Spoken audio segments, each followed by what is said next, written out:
As he discovered the dumpster's secret, his heart raced. He calls the scene gut-wrenching and incredibly unpleasant. He had no idea how his discovery would change his life. He didn't realize he couldn't go back. The dumpster discovery changed his life. Jared Whipple's life had gone smoothly until then. Born and raised in Connecticut, he had found his passion very early in life, which already makes him luckier than many other people who can't say the same. He loved cars since childhood. As a teen, he wanted to be a mechanic. He had no idea his life would change 180 degrees. After graduating high school, Jared started pursuing his dream of becoming a mechanic. He worked at local car shops and kept tinkering. He opened an auto shop in his hometown after a few years. His life changed after a few years. Jared wanted to experience more. He wasn't unhappy in his job, but he felt like he'd been doing the same thing since he was a teenager and needed a change. He could always return to fixing cars, his true calling and greatest skill. He tried different things until he found something. Jared saw a newspaper ad for a part-time maintenance job at St. Anne's, an ancient church near him. If you like my videos, don't forget to like or subscribe. Thanks in advance. Jared immediately knew it was the right job for him. Since it was part-time, he could treat it as a hobby without stress. There was more. The church's 2 granite and red brick spires, about 170 feet tall, were the main focus.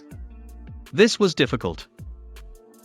The church's condition had been neglected for years. I covered the red brick crumbling for years. I saw it, Jared said. But this says a lot about him. Jared enjoys fixing cars and churches. He's always loved to see a structure's parts, analyze their story, and try to keep it working. He had no idea that his passion would lead to a life-changing event he would never forget. It all started when he received a phone call from a friend of his. It was a man named George Martin, who had been hired to clean up an old barn in Waterhouse. He found some intriguing dumpster trash. He told Jared because he knew he liked antiques. That same day, Jared drove over to where his friend was working to see what that was about. George met him there. He showed Jared the dumpsters where his friend's items were. Paintings filled the dumpsters. It was gut-wrenching and very upsetting for us to see what looked like a lifetime of somebody's artwork being thrown into dumpsters and headed for the landfill, Jared said. He then saw something.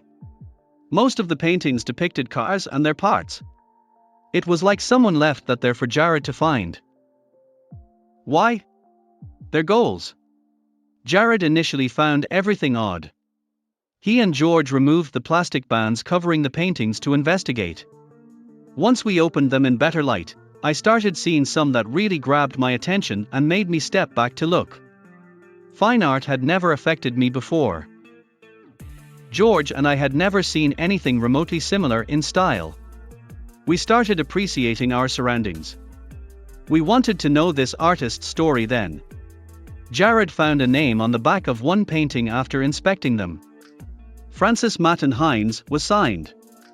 Jared quickly checked that name online on his phone. Hines was a famous NYC artist. Jared took charge of the paintings until he could reach the author. He spent weeks carefully moving the art from the bar. Problems arose. He didn't have time to maintain the church and fix the paintings. He told his boss he had to quit temporarily after presenting his findings. He just felt those paintings were his destiny. Luckily, his manager loved Jared's story. He encouraged Jared to keep him updated and let him quit to pursue his new venture. Jared learned the author's fate. After months of research, he discovered Francis Matten Hines had died. His family gave Jared permission to sell or keep the artworks. After all, Hines was a major figure in New York art and had many wealthy clients. The paintings belonged to Jared now. Then what? Each painting cost at least $12,000. If he sold them all, Jared could become a millionaire overnight. The mechanic doubts that. He prefers working at St. Anne's Church. Cleaning, restoring, and selling these pieces will take years. Maybe I can sell 1 or 2 pieces a year and make a salary from the collection, Jared said. I may change careers, but I'll never leave St. Anne's Church. He said, it's too important and there's so much work. Thanks for watching. I'll see you again in the next video.